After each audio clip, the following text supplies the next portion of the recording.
pumbavu wewe, mademu wazuri ni kuosha. Halo? Baba, shikamoo. Marhaba, ujambo? Wewe hebu kata sauti hiyo. Kwema huko? Huko kwema. Masomo chuo yanaendeleaje huko? Baba, mimi kuchuoni mimi sielewi. Usiniambie uelewi na kichwa chako kibovu, mimi nakitambua hicho. Tunaponiambia uelewi unanichanganya. Bana baba, ukiingia darasani unakuta wadada wazuri wazuri, ukitoka nje wadada wazuri wazuri, ukienda Vimbweta wadada wazuri wazuri. Mimi ninaposoma na kwa kifunua tu daftari naona tu wadada huko chuo, mimi wadada wazuri wamezidi bwana. Hivi kumbe wewe ni kenge sasa.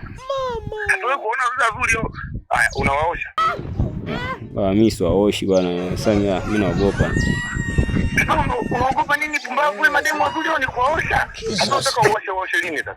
Na ukirudi unajua kabisa kuna akina Mwajuma Ndalande, akina Idara Madera, akina Zuena choo chafu. Unataka unaoshaje?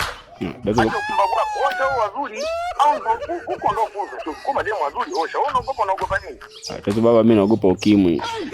Acha ujinga, unaogopa ukimwi, makaburi hapo tutakuzika.